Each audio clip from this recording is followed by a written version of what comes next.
What's up guys, my name is Ryan. In the last few years I've been exploring our incredible world and I want to share with you my favorite places, so here's my Earth Top 100.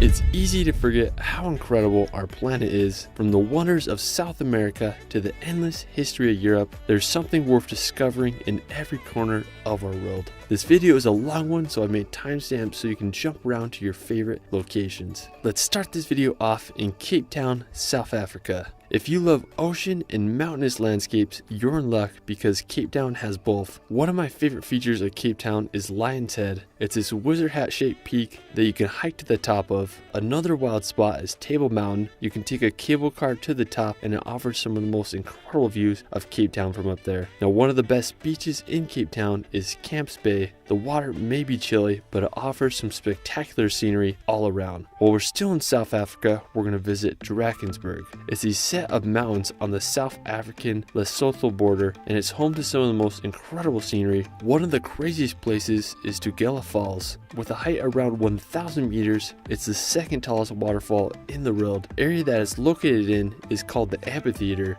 It is just this bowl of massive cliffs that descend down to the gorge below. After, we're going to venture to Botswana to experience the Okavango Delta. Now, located in the northern part of the country, the Okavango Delta is this massive seasonal swamp that can be seen from space. The area gets flooded and it reaches its peak water levels during the summer months. Now, due to the influx of water, animals come from all over and it creates one of Africa's greatest wildlife concentrations. From elephants wandering through the chest deep water to red lechwe antelope running through the swamps, it's just incredible how much wildlife exists in the Okavango Delta. One of the best ways to experience it is by taking a boat and wandering through the endless canals and lagoons, marveling at all the wildlife. Now, afterwards, we're going to head to the famous Victoria Falls. Located on the border between Zambia and Zimbabwe, Victoria is one of the longest waterfalls in the world with a length of 1,708 meters. The Zambezi River is what powers the waterfall, and one thing that I think that's unique about it is how it plunges into this narrow gorge. It's something unique I've never seen in any other waterfalls. There's this one place on the falls called Devil's Pool where you can sit in the water right in the edge of the waterfall. It looks like you're gonna fall in, but thankfully the current isn't that strong. After, we're gonna visit the country of Namibia.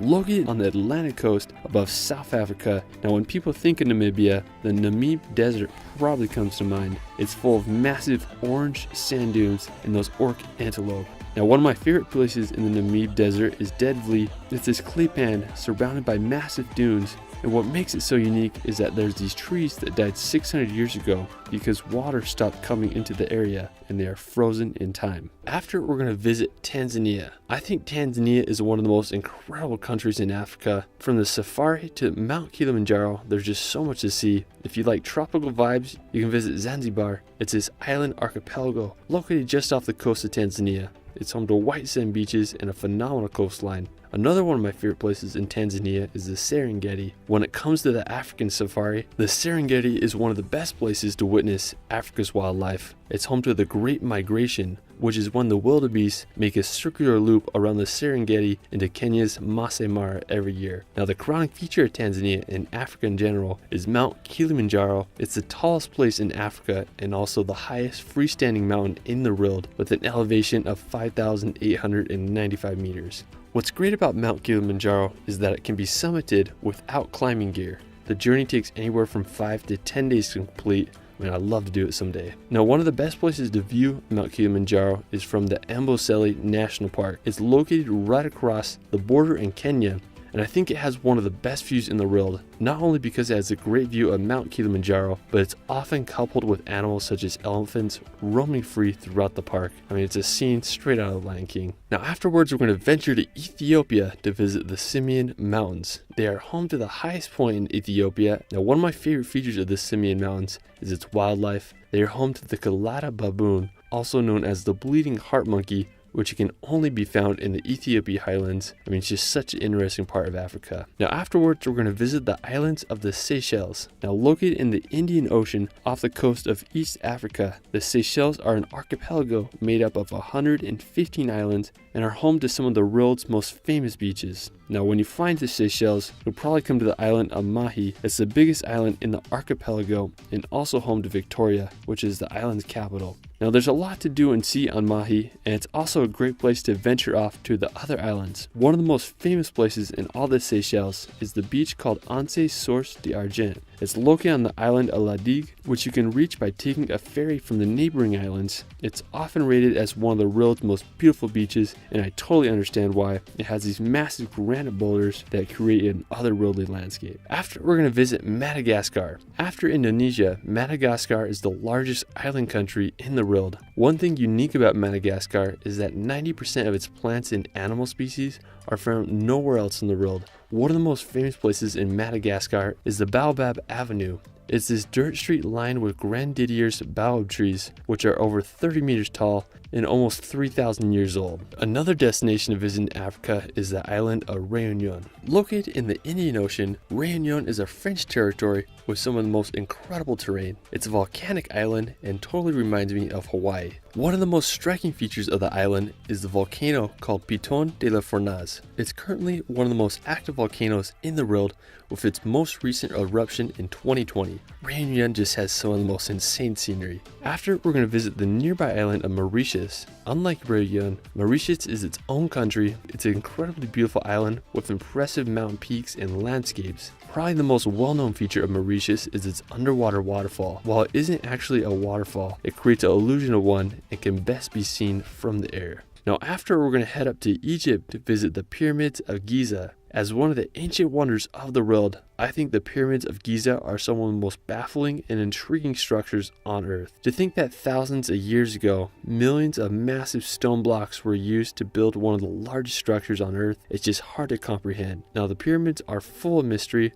like how in the world were they built, what was their purpose, and just many other questions. Some archaeologists believe that the pyramids served as a tomb for the pharaohs, but I think they had a different purpose. Another interesting fact about the pyramids is that the coordinates are the exact same numbers as the speed of light. I mean, whether that means something or just a crazy coincidence, it's definitely something to think about. Now afterwards, we're going to head over to Jordan to visit Petra. Famous for being one of the wonders of the world, I first remember seeing Petra in the Indiana Jones movie. It's believed that the area was settled by the Nabateans around the 4th century BC, where they made Petra as the capital city of their kingdom. I think the most impressive place in Petra is the treasury. It's this temple that was carved straight out of sandstone rock, and it's believed to have served as a mausoleum for the Nabatean kingdom. It got its name as the treasury because local Bedouins believed treasure was hidden inside. While we're still in Jordan, we're going to head over to the Wadi Rum Desert. Located near the border of Saudi Arabia, Wadi Rum is this incredible desert landscape with unique rock features. It's been the filming location for movies such as Aladdin and Star Wars. It really feels like you're on another planet here, and no wonder why so many films are created in this beautiful desert. Now afterwards, we're going to head over to Saudi Arabia. Located in the Middle East, Saudi Arabia was a rather mysterious country until it opened its borders to tourists in 2019. The largest and capital city of Saudi Arabia is Riyadh. It's a major financial hub and full of fascinating skyscrapers. Now one of the most interesting places in Saudi is called Al-Ula. It's located in the northwestern part of the country, and it's home to some fascinating rock formations and ancient tombs. The area was founded back in the 6th century, and it's just full of so much history. After, we're going to head over to the UAE to visit Dubai. Now Dubai is one of the wildest places I've ever been. It's basically what happens when a city has a blank slate and limitless budget to make some of the craziest buildings and structures in the world. It's home to the Burj Khalifa, which is the world's tallest building at 830 meters high. When I was there, I went to the top 124th floor, and afterwards I went down to watch this spectacular Dubai fountain show. It was such a cool experience, and I just had a great time walking around and enjoying the light show on the Burj Khalifa. One cool thing I did while I was in Dubai was I went on a desert safari. We went out to the middle of the desert and got in some cars and rode on the dunes. It was a little sketch, but I had a good time watching the sunset and experiencing the crazy deserts of the UAE. After, we're going to head over to the Himalayas to visit Nepal. Now nicknamed the roof of the world, Nepal is home to 8 mountains that are over 8,000 meters high, including the world's tallest peak, Mount Everest. If you do visit Nepal, you'll probably fly into the capital city of Kathmandu. It's a bustling place surrounded by the Himalayan mountains, famous for its temples and monasteries. Now, one thing I want to do someday is hike to Everest Base Camp. You can start by flying into the sketchy Lukla Airport and then take about 2 weeks to make the round trip journey. Base Camp is up at an elevation of 17,600 feet. I mean, Nepal is such an incredible country, and I hope you all can visit. After, we're going to visit the country of Pakistan. I think Pakistan is one of the most underrated countries in Asia. It has a vast array of landscapes, but my favorite feature of Pakistan is its mountains. They are absolutely unbelievable, and after Nepal, they are home to the tallest mountains in the world. One of the most intriguing places in Pakistan for me is Fairy Meadows. It's this beautiful base camp that you need to take this sketchy road to get to. It's shadowed over by Nanga Parbat, which is the 9th tallest mountain in the world at 8,125 meters, and the overall scenery here is just mind-blowing with the glacier and everything. I mean, Pakistan's mountains truly are on another level. After, we're going to visit the country of Sri Lanka. Located right below India, Sri Lanka is an island country full of lush landscapes and intriguing destinations.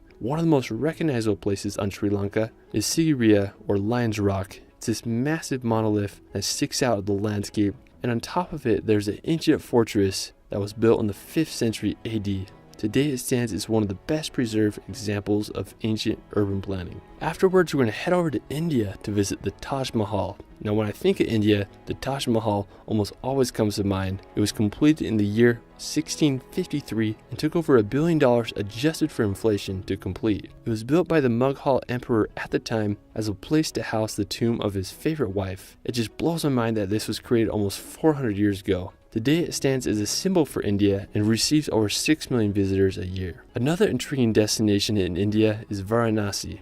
Located on the Ganges River, Varanasi is one of the most religious and sacred sites in India, as it serves as a central place for many traditions in the Hindu religion. It's one of the oldest continually inhabited cities, dating back almost 4,000 years. I mean, the history and culture here is just on another level. Truly is an incredible place to experience. After, we're going to visit Ladakh. Located on the borders of Pakistan and Tibet, Ladakh is one of the highest regions in India, as it's nestled in some of the biggest mountains in the world. Now, there's a lot of beautiful monasteries and sites to see, and the landscapes up there are just so interesting. It's also one of the best places to see snow leopards. Now, another scenic place in Ladakh is the Pangong Lake. 1/3 of it is India and the other part is in China. It's the highest saltwater lake in the world with an elevation of 4,350 meters. The color of the lake is this dark blue color that's such a contrast between the red, arid mountains. After, we're going to visit the country of the Maldives. Now, when people imagine paradise, the Maldives might come to mind. Located in the Indian Ocean, the Maldives is a country made up of 1,192 islands. It's famous for its white sand beaches, resorts, and crystal clear waters.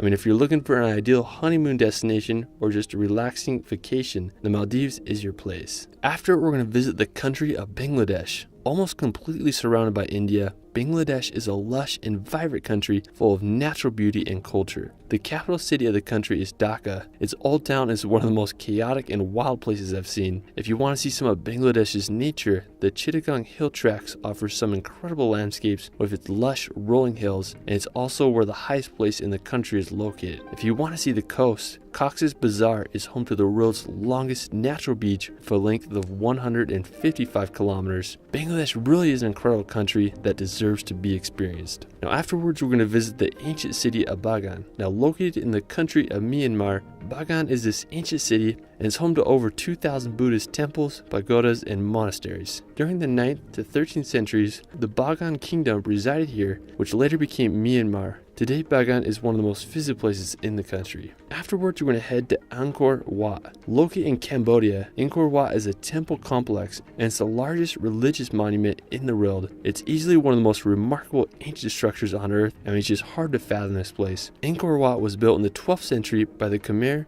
Empire, and it took 28 years to construct and was first used as a Hindu temple dedicated to the god Vishnu. But towards the end of this century, Angkor Wat was used to worship Buddhism. Today, it's one of the most renowned and visited religious sites in the world, and I totally understand why. Now, afterwards, we're going to visit Vietnam to visit the Ban Giac waterfalls. Now, located in the northern part of Vietnam, straddling the Chinese border, Ban Giac is the biggest waterfall in Southeast Asia. I mean, the scenery here is just absolutely insane, with the iconic Karst Mountains in the background. You can take a boat ride to get up close to the waterfall. I mean, this place is just freaking magical.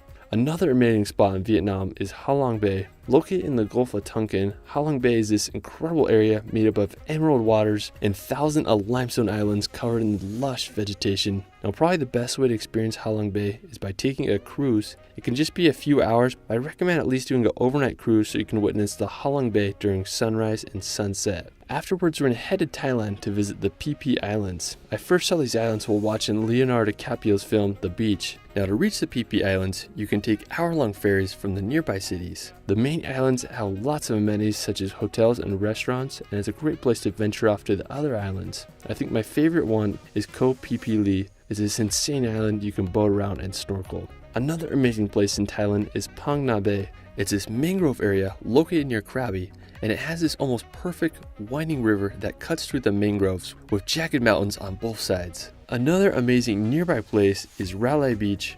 It's located just outside of Krabi, and you can arrive by boat. There's just these massive rocks that overlook the beach, and it's a perfect place to watch the sunset. Afterwards, we're going to head to the mainland of Thailand to visit Khao Sok National Park. This place is just really interesting. It's this massive lake, and even though it was created as a result of a dam, the landscapes here are otherworldly. There's limestone mountains and rainforest vegetation home to animals such as the Asian elephant and tigers. If you can, I recommend staying here more than one day. You can spend the night on one of the lake's floating houses and just go hiking or boating throughout the park. After, we're going to head to the Philippines to visit Palawan. Now, when I think of the Philippines, the landscapes of Palawan come to mind. Jagged limestone islands, crystal clear waters, and phenomenal landscapes everywhere you look. I think one of the best places in Palawan is El Nido. There's just so many little islands and places to venture off to. I mean, it truly is paradise here. Another nearby place is Coron. It has very similar landscapes to El Nido, but I'd say it's better for island tours and snorkeling. I mean, both are phenomenal travel destinations.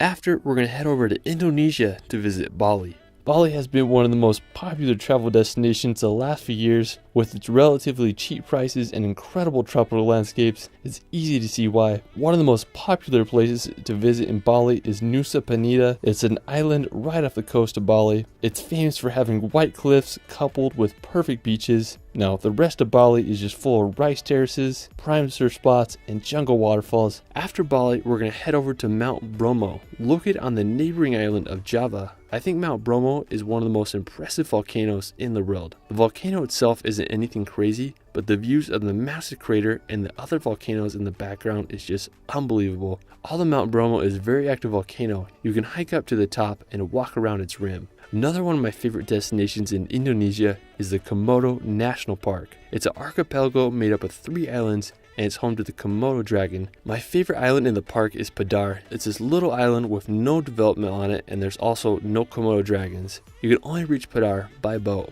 I mean, I'd love to sail around these islands one day. Now, afterwards, we're going to visit Raja Ampat. Often called the last paradise on Earth, Raja Ampat is an archipelago made up of 1,500 islands. It's known for having some of the most pristine marine life, and it's one of the best places in the world to go diving. One of the most impressive places on Raja Ampat is the Wayag Islands. There's just dozens of these little islets and coves to explore, and I can understand why it's called paradise on Earth. After, we're going to head over to Australia to visit Whitehaven Beach. Regularly voted as one of the best beaches in the world, Whitehaven Beach is located on the Whitsunday Island, and it can be reached by taking a boat or seaplane. The sand is made up of silica, giving it this white color, and when combined with the blue ocean water, it creates this swirly turquoise mix that winds back into the island's inlet. And it's just incredible to look at. Now, probably one of the most famous places on Australia is the Great Barrier Reef. It's located in the northeastern coast of Australia, and it's the biggest reef system in the world, stretching over 2,300 kilometers. It can be seen from space and is the world's largest structure made by living organisms. No wonder why it's one of the 7 natural wonders of the world. It's home to over 10% of all the ocean's fish species, and there's also plenty of whales and sharks there.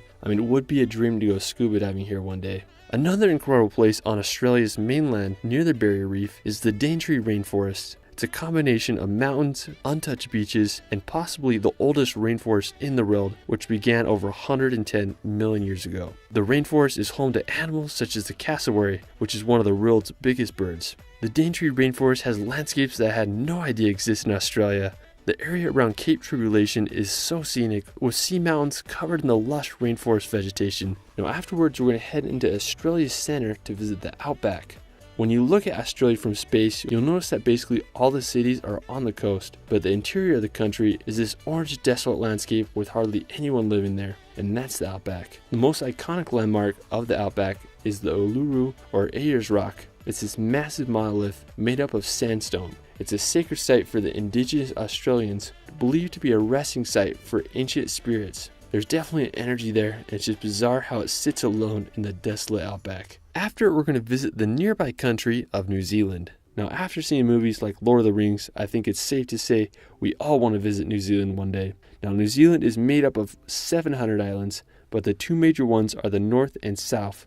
If you're down for more adventure and crazy landscapes, I'd say the South Island is where it's at. It's home to the Southern Alps where Mount Cook is located. It's the tallest mountain in New Zealand and stands over 12,218 feet high. Another incredible spot is the Milford Sound. Described as the eighth wonder of the world, the Milford Sound is a fjord that was carved out by glaciers during the Ice Age. It's one of the wettest places in the world, and the whole area is just full of a rainforest and magical waterfalls. If you're more into beaches, the North Island offers so many. One of my favorites is Cathedral Cove. It's located on the Coromandel Peninsula, and it requires a decent walk to reach the beach, but you'll be rewarded with one of New Zealand's most beautiful beaches. Afterwards, we're going to visit the beautiful islands of French Polynesia.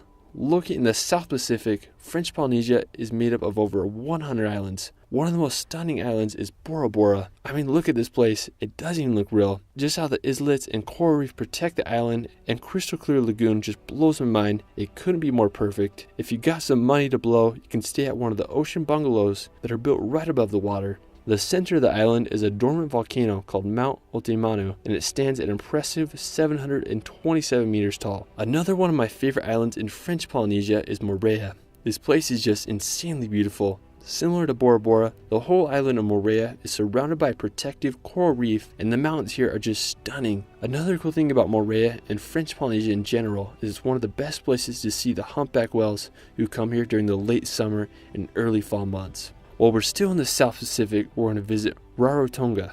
As the largest of the Cook Islands, Rarotonga is home to 13,000 people. Now, similar to French Polynesia, Rarotonga has some impressive mountains and a coral reef that protects this little island. There's also this really cool rock formation called the Needle that is a fun hike to go on. Afterwards, we're going to visit the Isle of Pines.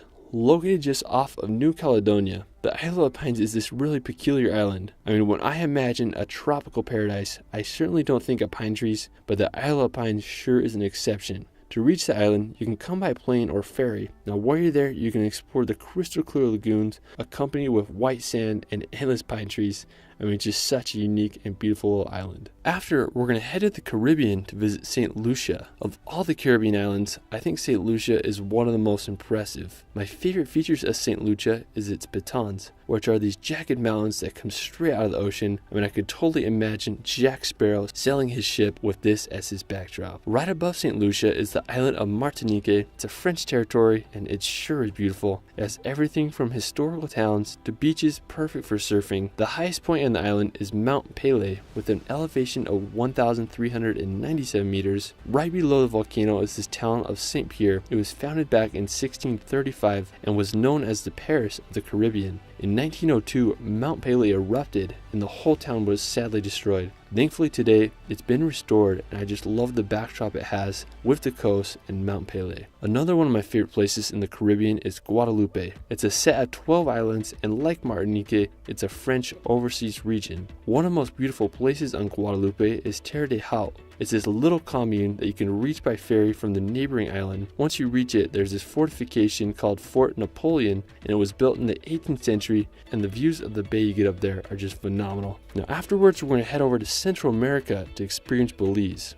Belize is one of my all-time favorite countries. I may be a little biased because I lived there for over a year. It's one of the most colorful and diverse places I've ever been. It's home to the second largest coral reef system in the world, and it's home to animals, crystal clear waters, and ancient ruins. One of my favorite places in Belize is this ruin called Sunantinich. It's one of Belize's most impressive and easily accessible ruins. Sunantinich translates to Sculpture of the Lady. Another one of Belize's most iconic sites is the Great Blue Hole. I mean, when you think of Belize, this is what you'll probably think of. It's over 1,000 feet wide and 400 feet deep. Truly one of the most unique locations on Earth. After, we're going to head over to Guatemala to visit Tikal. Located in the rainforest of northern Guatemala, Tikal is one of the most incredible archaeological sites in the world. The area was first inhabited around the 6th century BC, but Tikal really began to flourish between the years 200 to 850 AD, as it served as the capital of one of the most powerful ancient Mayan kingdoms. At its peak, there was about 60,000 Mayans in Tikal and the surrounding area. I would love to go back in time and see what it was like to live back then. Around the end of the 9th century, Tikal's population plummeted, possibly due to overpopulation and lack of food. Today, it's an incredible place to visit. I love walking around and marveling at all the temples.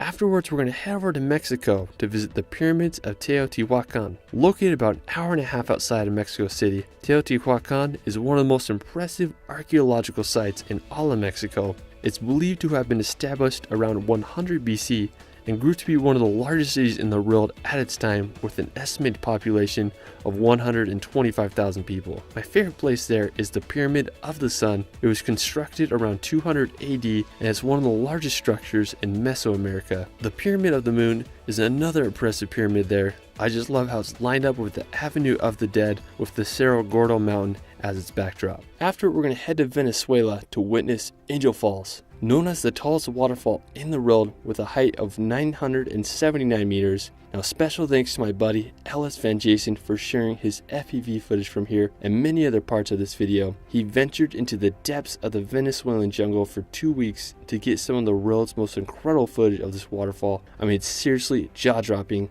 I'll link his video of his Venezuelan adventure in the description below so you can check it out for yourself. Now, to reach Angel Falls, it's not an easy journey. You'll fly into this town of Canema, and from there you'll take a day boat trip up the river to reach the falls. While it's not an easy journey to get there, the falls are more than worth it. Now, while we're still on the topic of waterfalls, the world's tallest single drop waterfall is in the neighboring country of Guyana. It's called Kater Falls and has a height of 226 meters. You can reach the falls by flying into a small airport. I just love the remoteness of this place. There's literally nothing around besides the powerful waterfall. Afterwards, we're going to head over to Brazil to visit Lençóis Maranhenses. Located in the northeastern part of the country, Lençóis Maranhenses is one of the most unique landscapes in South America. It's these almost endless array of sand dunes that fill up with these Caribbean blue lagoons during the rainy season. You may recognize this landscape from the Planet Vormir in the Avengers movie. Afterwards, we're going to visit Rio de Janeiro. I was lucky enough to visit Rio de Janeiro a few years ago, and I have to say it's one of the most wild and vibrant cities I've ever visited. It's home to beautiful beaches and gigantic granite mountains. One of the most famous places in Rio de Janeiro is the Christ the Redeemer. It's this massive statue that's over 38 meters tall and sits on top of this stone pinnacle overlooking all of Rio de Janeiro. When I was there, it was absolutely packed with people, but I still had a great time walking around and marveling at this iconic location. Another one of my favorite places in Rio was Ipanema Beach. Before visiting Brazil, this is what I imagined Rio to be like, and Ipanema Beach didn't let me down. Rio de Janeiro is just a vibe all around. After, we're going to visit Iguazu Falls. I think after Angel Falls, Iguazu is one of the most recognizable waterfalls in all of South America. It's located right on the Brazilian and Argentina border, and it's the most powerful waterfall system in the world. At its peak, Iguazu can have up to 300 waterfalls. The most recognizable feature of Iguazu Falls is the Devil's Throat. It's this horseshoe-shaped chasm where a majority of the water goes. After, we're going to venture down to Patagonia. Located in both bottom halves of Chile and Argentina, Patagonia is easily one of the most beautiful regions in the world. It has fjords like Norway, sounds like New Zealand, and the mountains are comparable to the Alps. Now, one of the most famous places in Patagonia is Torres del Paine. It's located on the Chilean side. Torres del Paine is a national park home to animals such as guanacos and pumas, and it's named after its iconic 3 granite towers. Another one of the most well-known places in Patagonia is Fitzroy. It's this mountain range located on the Argentinian side. I think it's possibly one of the most beautiful mountains in the world. There's several glacial lakes and viewpoints to marvel this mountain range from. The area is just spectacular. After, we're going to head over to Easter Island, also known as Rapa Nui. Easter Island is located over 3,000 kilometers off the coast of Chile, making it one of the most remote islands in the world. It's believed that the island was settled around the year 1200 by Polynesians who sailed from French Polynesia. What makes the island so mysterious and famous is its moai statues. There are over 900 moai on the island, and the tallest reach over 10 meters tall. It's a mystery how these statues were transported, but it's believed that logs were used to move the moai across the island. Pretty fascinating stuff. After, we're going to Peru to visit Machu Picchu. Nestled in the Andes Mountains, Machu Picchu stands as one of the most incredible archaeological sites in the world. It was built around 1450 by the Incans and is believed to have been constructed as an estate for the Incan emperor at the time. Machu Picchu was abandoned in the year 1572, probably due to the nearby Spanish conquest, and many of the people may have gotten smallpox. The citadel was overgrown by the forest and remained hidden until 1911, when it was found by the American explorer Hiram Bingham. Today, Machu Picchu is one of the world's most well-known archaeological sites. To reach Machu Picchu, you can hike there, or you can also take a train. Afterwards, we're going to head over to Bolivia to experience the Uyuni Salt Flats. Located in the Bolivian Andes Mountains lies the largest salt flat in the world. One of the most peculiar places on the salt flats is this little island called Inca Huasi. It's located in the middle of the salt flats with nothing around, and it's home to giant cacti, and the landscape just feels otherworldly. Another interesting fact about these salt flats is that when it rains, it creates the world's biggest mirror. If you can't make it to South America, there's another salt flats called Bonneville in the state of Utah in the USA. I've been there several times, and I can say both are amazing and worth the journey. After, we're going to visit the Galapagos Islands. Located right on the equator, the Galapagos Islands are a volcanic archipelago made up of 21 islands. They were discovered in the 16th century and later popularized by Charles Darwin, who studied the island's unique endemic animal species. Some of my favorite animals on the island are the marine iguanas and the blue-footed birds. After, we're going to head to the Hawaiian Islands to visit Kauai. Of all the Hawaiian Islands, Kauai is the oldest, making it the most beautiful and diverse. It's nicknamed the Garden Island, and when you go there, you'll understand why. One of my favorite places on Kauai is the Na Pali Coast. There are very few places in the world, if any, that can match the beauty of this coastline. The Na Pali Coast is filled with sea cliffs that rise over 1,000 meters from the ocean, contrasted with deep, narrow valleys that empty to the sea below. There are several ways to experience the Na Pali Coast. One of the best ways is by helicopter. It can be a little expensive, but you're able to get incredible views of the cliffs. Another great way is through a boat tour. You'll be able to experience the coast from a new perspective, and you can also jump off the boat and do some snorkeling in the ocean. It's truly phenomenal. If you're on a budget like me, there's plenty of hikes and lookout spots you can go to have an amazing experience exploring the Na Pali Coast. While we're still in Hawaii, we're going to visit the island of Oahu. Of all the islands in Hawaii, I have to say that Oahu is my favorite. I lived here for almost a year on the North Shore. It was some of the greatest times of my life. If you love hiking, surfing, and adventures, Oahu is the place for you. One of the most popular places on Oahu is Waikiki. It's a perfect combination of city and ocean. The beach is lined with high-rise hotels, and it's a perfect place to surf and catch some waves. Another one of my favorite places on Oahu is the North Shore. The North Shore is made up of 17 miles of coastline that is home to some of the greatest surfing in the world. One of the most well-known beaches on the North Shore is the Bonsai Pipeline. The waves are created by a super sharp and dangerous reef that causes the waves to break just right. During the winter months, some of the most popular surfing competitions are held here, and the waves can reach over 20 feet high. When there aren't crazy waves, I just love swimming on the North Shore. The water is so clear and the waves are so fun to swim in. After, we're going to head to California to visit Yosemite National Park. Now, Yosemite is one of the most stunning national parks in all the US.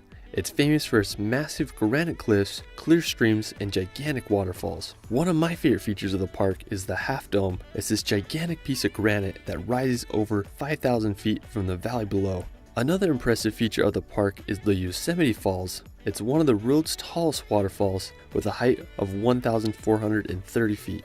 From Yosemite, we're going to take a drive on Big Sur. Located on the Pacific 101 Highway, Big Sur is one of America's most scenic roads, known for its winding turns, seaside cliffs, and views of the misty coastline. One of the coolest places on Big Sur is the Bixby Creek Bridge. It's just so photogenic with the coastline. Now, another one of my favorite spots is the Midway Falls, which is this 80-foot waterfall that falls onto the beach below. After exploring California, we're going to make the drive up to Oregon. Now, I have to say Oregon is one of my favorite states in all the US. It's home to massive volcanoes and countless waterfalls.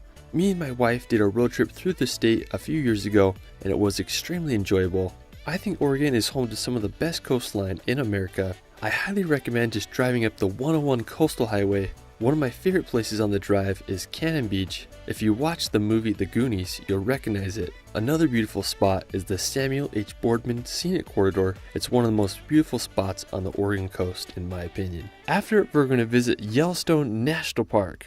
Located in Wyoming, Yellowstone is one of the USA's most visited national parks. Now, one of the most famous places in Yellowstone is the Grand Prismatic Spring. It's the third largest hot spring in the world with a depth of 160 feet, and from above it displays a remarkable rainbow color. You can walk on the platforms around the spring, but you'll get the best view by taking the short hike up to the Grand Prismatic Spring overlook. Another iconic spot in the park is Old Faithful. It's one of the world's most famous geysers because of its reliability. It erupts around every 90 minutes and the boiling water can reach 185 feet high. Afterwards, we're going to visit the American Southwest. Composed of states such as Utah and Arizona, I think the Southwest is one of the most beautiful places in the USA. It has some of the world's most unique rock formations and some of America's best national parks. One of my favorite places in the Southwest is Moab. Located in Utah, Moab is a hub for adventure and exploration. What's great about Moab is there's so many activities you can do in and around it. One of my favorites is the Fisher Towers. It's just about a 40-minute drive outside of Moab. It's home to the Titan Tower, which is claimed to be the largest freestanding rock tower in the US with a prominence of 700 feet. You can do about a 4-mile round-trip hike and experience all the towers from below. I mean, just such a cool hike with incredible views. Now, another cool spot right outside of Moab is Corona Arch. I remember the first time I saw this place was in Devin Supertramp's video where they made a giant rope swing off of it. Now, to get to the arch, it's a fairly easy hike of 2.4 miles round trip. If you want to avoid the heat, I recommend doing the hike early in the morning or in the evening. I mean, it's just such a beautiful arch. When you stand under it, you realize how huge it is. One of the most famous places in the American Southwest is the Grand Canyon. Known as one of the 7 natural wonders of the world, it's a 1 mile deep, 277 mile long gorge that has been carved and sculpted by the Colorado River. The Grand Canyon is home to endless activities and forms of exploration. Nearly 5.5 million people come to visit this canyon every year, and it's easy to see why. After, we're going to head up to Alaska. Now, when you think of untamed wilderness, Alaska is it. It's a land full of some of the world's biggest mountains and glaciers. I mean, when I look at the landscapes here, they're just so vast and untouched. One of the most wild places in Alaska is the Aleutian Islands. I think this may be one of the most incredible destinations in all the US. Located in the Bering Sea, the Aleutian Islands are made up of 300 islands. The largest settlement on the islands is Unalaska, with about 4,000 residents. There's an airport there and a decent amount of infrastructure considering the remoteness of the island. The landscapes here remind me of Iceland with its volcanic terrain and just harsh seas. The islands are also full of history. During World War II, Japan landed and occupied 2 of the Aleutian Islands, making it the only invasion on US soil during World War II. Now afterwards, we're going to head over to Canada to visit British Columbia. Sandwiched right between Alaska and Washington, British Columbia is an incredible area full of massive mountains and endless beauty. British Columbia is a wonderland if you're into action sports. It has some of the world's best mountain biking and kayaking, and it's also where the ski resort Whistler is located. While we're still in Canada, we're going to visit Banff National Park. If you love gigantic mountains and pristine alpine lakes, this is the place for you. It's Canada's oldest national park and easily one of the most scenic. My favorite place in the park is Moraine Lake. It just has this stunning turquoise water with a backdrop of the Rockies Mountains. I mean, it's hard to match that scenery. After, we're going to visit the land of the rising sun, Japan. From the snow-covered northern island of Sapporo to the Japanese Alps, this little island country has so much to offer. Now, when you get to Japan, you can visit Tokyo. It's the largest city in the world with a population over 37 million. From Tokyo, you can venture about an hour and a half outside to visit Mount Fuji. The active volcano is the tallest peak in Japan with a height of 12,388 feet. It's a perfect cone shape and acts as a sacred symbol for the country. A great place to view Mount Fuji from is Lake Kawaguchi. You can get a wonderful view of the volcano from there, and overall it's just a beautiful area. Nearby is the Cherito Pagoda, which offers one of the most incredible views of the sacred volcano. Afterwards, we're going to head over to China to visit the magical mountains of Zhangjiajie. Now, located in the Hunan province, this forest is home to some of the world's most bizarre scenery. The park is full of these rock pillars that ascend from the forest floor They are covered in lush vegetation and often misty clouds, adding to their magic. Now these rock pillars are the inspiration behind the floating mountains in the movie Avatar.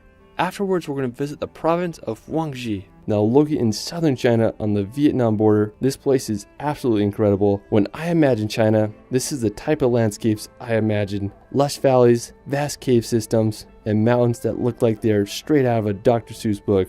Now one of my favorite places in the province is Yangshao, located near the city of Guilin. The area is full of the iconic karst mountains. Throughout the province, there are just thousands of these uniquely shaped mountains. They are made from eroded limestone, and I think they are so fascinating. Anyways, I just want to take a boat down the Li River and explore all that Yangshao has to offer. Now afterwards, we're going to visit the Great Wall of China. This may be the most notable feature of China, and with reason. When I think of the Great Wall of China, I imagine one giant wall that stretches across the country, but it's actually a series of walls that were built by different dynasties as far back as the 7th century BC. The walls that are most famous and recognizable today are the walls that were built by the Ming dynasty during the 14th century, which are located about 2 hours outside of Beijing. Now in total, there are about 13,000 miles of walls across China, making it one of the greatest architectural feats in human history. After, we're going to head over to Russia to visit the Kamchatka Peninsula. Now this may be one of the most wild and beautiful places in all of Russia. It's a sea-battered land dotted with over 160 volcanoes. It's basically Russia's version of Iceland with a little bit of Alaska. The volcanic peninsula is home to bears, killer whales, and some of the most stunning places I've ever seen. There are no roads from mainland Russia that lead to Kamchatka, so the best way to get there is by plane. I think this may be one of the most beautiful yet undiscovered places in the world. After Kamchatka, we're going to head over to Siberia. Siberia is just this massive region. It makes up more than 3/4 of Russia's land area, but only about 25% of Russia's population lives there due to its remoteness and harsh weather. One of the craziest places in Siberia and all of Russia is Lake Baikal, located in the southern part of Siberia. Lake Baikal is the largest freshwater lake in the world. It contains more than 20% of all the world's fresh water. It's also the world's deepest lake with a depth of 1,642 meters. It's home to one of the only freshwater sills. During the winter months, the ice can freeze to be 2 meters thick. One of the easiest ways to get across is with a hoverboat, or you can have a winter workout and ice skate on the world's largest ice rink. After Lake Baikal, we're going to visit the Altai Mountains. This mountain range is nicknamed the Switzerland of Siberia, and I totally understand why. I'm just blown away by the scenery here. Altai Mountains are a mountain range that is located not only in Russia, but also extends to Mongolia, China, and Kazakhstan. Altai translates to Golden Mountain, and I have to say that the Altai scenery lives up to its name with its unique colors and golden vegetation. Afterwards, we're going to Turkey to visit Istanbul. Istanbul is just one of the most fascinating places. It's a transcontinental city, which means that Istanbul is part of Europe and Asia. The Bosphorus Strait, which is considered to be the boundary between Europe and Asia, runs right through the city. The history of Istanbul is endless. It was settled as far back as the 7th century BC, and it became the capital of the Roman Empire in 330 AD. Now, one of the most important features of Istanbul is the Hagia Sophia. It was built all the way back in 537 AD as a Christian church, but after the fall of Constantinople in 1453, the church was converted into a mosque. At the time of its completion, it was the world's largest interior space and the first building to use a fully pendative dome. I mean, just such an amazing structure. After, we're going to visit Cappadocia. Now, located in the heart of the country, Cappadocia is famous for its unique rock formations and skies full of hot air balloons. Cappadocia was first mentioned in the 6th century BC. Today, it's one of Turkey's most recognized places. One of the main towns in Cappadocia is Göreme. Almost every morning, the horizon in Göreme is filled with hundreds of hot air balloons. I mean, it doesn't get more magical than that. After, we're going to head over to Italy to visit Sardinia. Now, with some of Europe's best coastline, pristine beaches, and the clearest water you've ever seen, Sardinia is the place to be. The main reason I wanted to go to Sardinia was to visit Cala Golorizze. I think it's easily one of the most beautiful beaches in all of Italy. It has these massive pointy rock formations coupled with green cliffs and Gatorade blue water. We anchored and immediately went for a swim. I mean, the visibility was absolutely incredible. It's some of the best I've ever swam in. Another reason I wanted to go to Cala Golorizze is because there's a sea arch where you can cliff jump. I sent a few jumps off and it was just so much fun. I mean, there's no better feeling than sending a gainer into the ocean. I mean, there's just so much to do and see in Sardinia. I hope you can all visit one day. Now after Sardinia, let's head over to the Amalfi Coast. I have to say this is one of the most beautiful places, not just in Italy, but all of Europe. It's just hard to believe this place exists. Now, one of the most well-known towns on the Amalfi Coast is Positano. I mean, when you see this place in real life, you won't believe it. It's hard to beat the backdrop of the mountains filled with colorful villas against the Mediterranean Sea filled with boats and yachts. One of my personal favorite places on the Amalfi Coast is Fiordo di Furore. This is easily one of the most scenic beaches I've ever been to. It's located in this little fjord complemented with an incredible arch bridge. I mean, it's a paradise for cliff jumping. There's so many places you can jump from. Now afterwards, we're going to head over to Sicily to visit the Aeolian Islands. Now the Aeolian Islands are an archipelago made up of 7 inhabited islands located off of Sicily's northern coast. Now the islands were created by volcanic activity, and as a result they are home to some of the most bizarre landscapes. We sailed around for a week and went to some of the most phenomenal places the islands have to offer. Now the most epic island on the archipelago is probably Stromboli. It's nicknamed the lighthouse of the Mediterranean, and at night you can see lava shooting out the top. We took a boat to the northern side of the island and got some of the best views of the volcano. After, we're going to visit Italy's capital, Rome. Now Rome may be one of the most iconic cities in the world. Its history spans over 28 centuries, with its founding taking place in 753 BC. Ancient Rome's architecture stands today and draws millions of tourists each year. One of the most well-known structures of the capital is the Colosseum. It's this oval-shaped amphitheater that was completed in 80 AD. It's the largest amphitheater ever built and could hold anywhere from 50 to 80,000 spectators. You can marvel at its architecture from the outside or take a guided tour to witness the interior. Another one of my favorite attractions is the Trevi Fountain. It's this Baroque-styled fountain that was built in 1762. There's just so much to see in Rome. I hope you can all visit one day. While we're still in Italy, we're going to head over to Tuscany.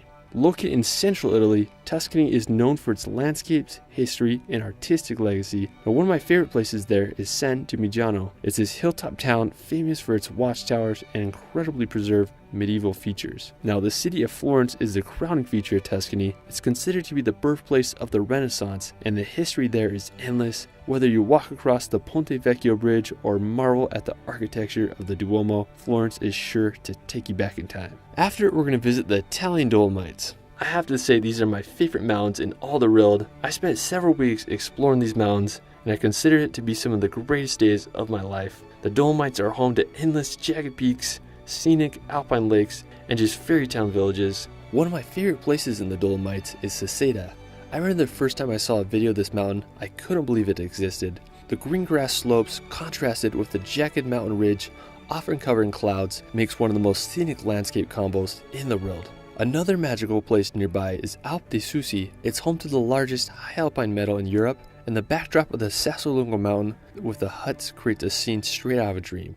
Afterwards, we're going to head over to Switzerland to visit the Alps. I have to say, the Swiss Alps are one of my all-time favorite regions in the world. There's just something magical about the massive mountains, incredible landscapes, and history that exists there. In general, I think Switzerland is one of the most well-run countries in the world, and you'll know what I mean when you visit. I mean, everything is perfect. The only downside is that it's very expensive. One of my favorite places in the Swiss Alps is Zermatt. It's this enchanting village that is overlooked by the daunting Matterhorn mountain. Zermatt is a great place to walk around and explore, and it's also an ideal starting place for many incredible hikes.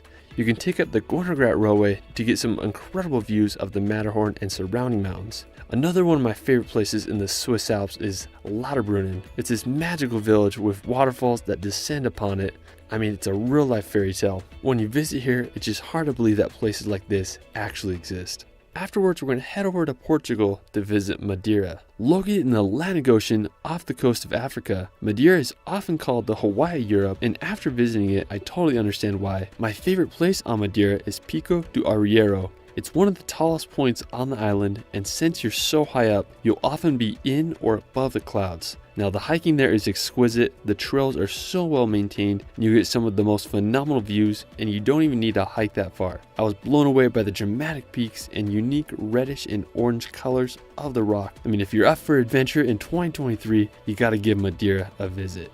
While we're still in the Atlantic, we're going to visit Portugal's archipelago of the Azores. Now, the Azores are a group of 9 islands like none other. They remind me of a hybrid of New Zealand and Hawaii with rolling pastures and green scenery. I mean, it's basically the Garden of Eden in real life. The largest island on the Azores is São Miguel. One of the most stunning places on the island is Lagoa das Sete Cidades. It's a twin lake situated in the crater of a volcano. One lake is green while the other is blue.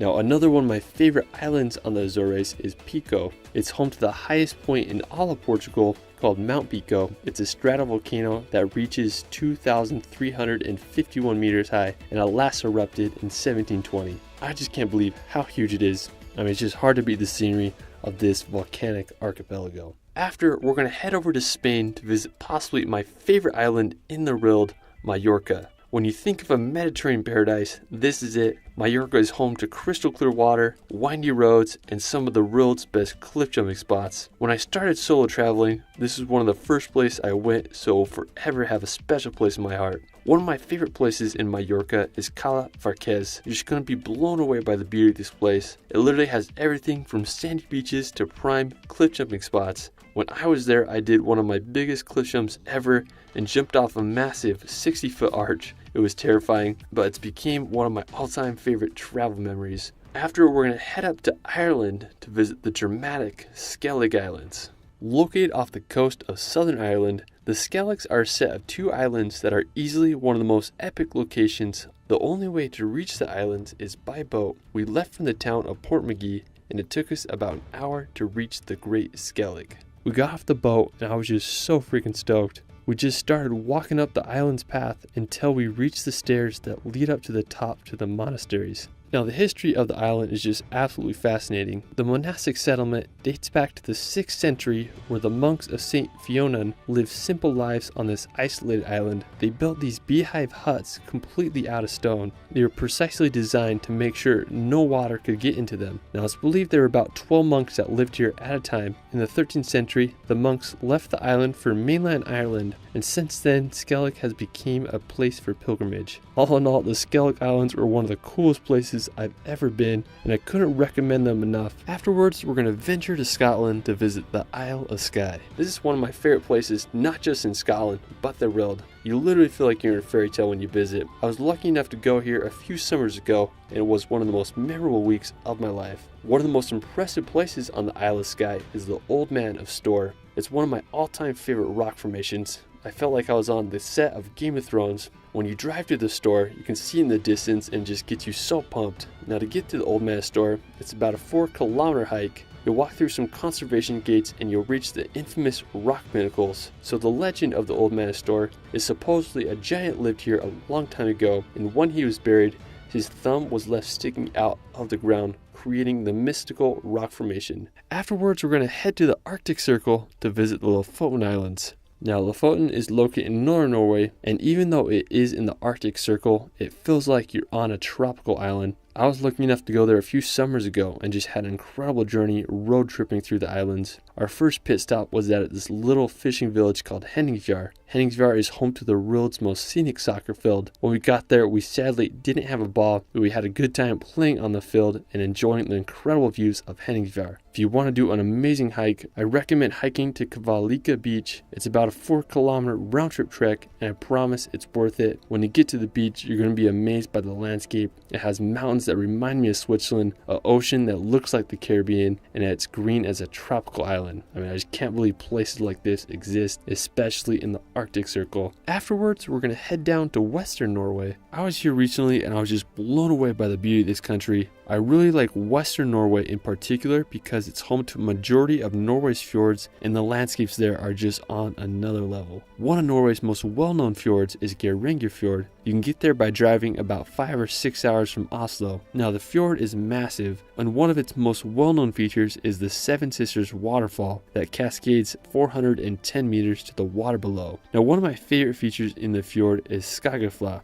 It's this historic mountain farm perched on a cliff. Now, to get there, you need to take a ferry and then you hike up. Now the views up there are just breathtaking, and the grass-roofed cabins look like something out of a fairy tale. Another one of my favorite places in western Norway is Luvatnet. It's located just a few hours away from Geiranger. It's this glacier lake with a distinct turquoise water. I mean, such a stunning color, and the scenery around the lake is unbelievable. After, we're going to head over to Finland to visit Lapland. Now located in Finland's northernmost region, Lapland is the definition of a frozen wonderland. If you can handle the cold, Lapland may be one of the best places to witness the northern lights. The aurora borealis are abundant throughout the cold winter months. It can get up to negative 50 degrees Celsius in the winters, so make sure you bundle up. One thing I just love about Lapland is the snow-covered trees. They look like something straight out of a Dr. Seuss book. Afterwards, we're going to visit the Faroe Islands.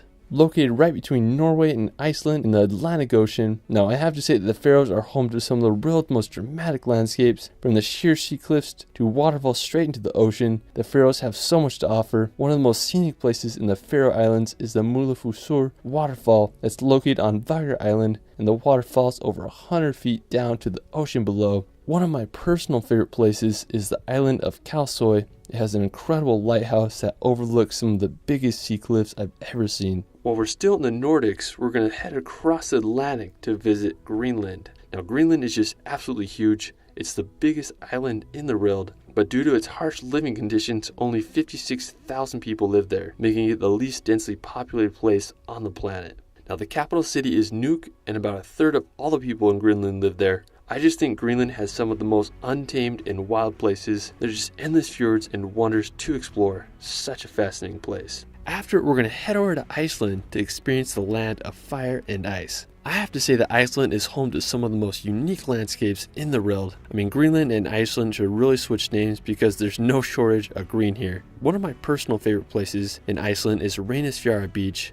It's a black sand beach that's about a 2-hour drive from Reykjavik. What I really loved about the beach is its basalt sea stacks in the ocean. It makes you wonder how the Vikings must have felt when they washed upon these Icelandic shores. Another impressive place in Iceland is the Skogafoss waterfall. It's easily one of the most impressive waterfalls in all Iceland, with a drop of over 62 meters. On the other side of Iceland, you can visit the Kirkjufellsfoss. It's this uniquely shaped mountain that looks like Gandalf's hat. If you go during the winter time, you might get lucky and experience the northern lights. There's just so much to see in Iceland, and I hope everyone can witness it at least once in their life. Afterwards, we're going to head over to Germany to visit the Neuschwanstein Castle. I have to say that it is the most beautiful castle in all Europe. It's what inspired Disney's Sleeping Beauty castle. I mean, it's just the perfect place for a princess. Now, the castle is nestled at the very tip of southern Germany. Neuschwanstein Castle is placed perfectly in the mountains with a phenomenal 360 view of the Bavarian Alps and the town below. When I was there, we walked around the castle.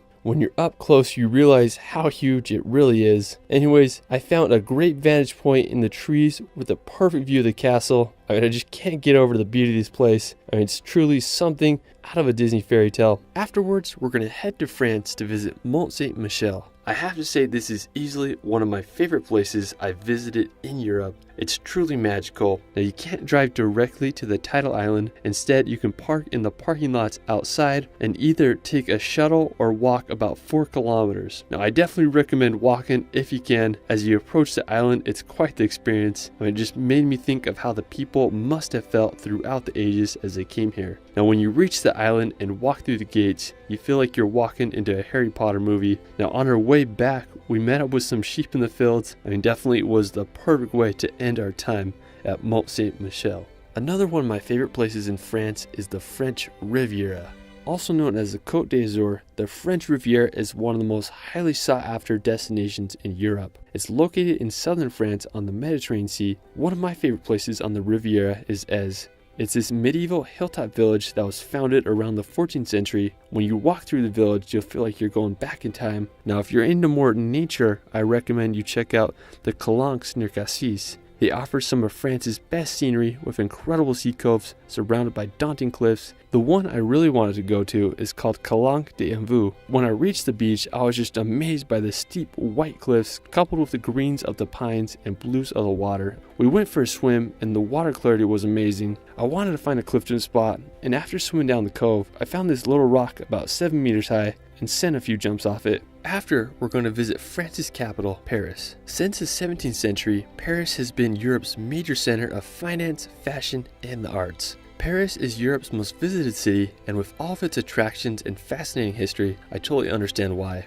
The most recognizable attraction is the Eiffel Tower. It was built in 1889. The Eiffel Tower is 324 meters high, which made it the tallest man-made structure in the world at the time. Another popular attraction is the Louvre Museum. It's the world's largest art museum, and it's home to Da Vinci's Mona Lisa. You can also take a drive around the Arc de Triomphe or walk the grounds of the Palace of Versailles. There's just so much to do in this grand city. After, we're going to head to Greece to visit the medieval monasteries of Meteora. Located in the central part of the country, Meteora is home to 6 monasteries built upon nearly inaccessible rock pillars. During the 14th century, monks were facing attacks from Turkish raiders, so they needed a place where they could worship in safety. They decided to start building these monasteries upon the rocks. These places of worship were perfect for the monks because the only way to reach them was by climbing long ladders that would be drawn up whenever the monks felt threatened. The monasteries became a place of refuge, and over 20 monasteries were built during the 14th century. I was lucky enough to go here a few years ago, and when I got there, I was just amazed by the architecture of these monasteries. They were perched right on the cliff edge, and you would just wonder how people could have built these during medieval times.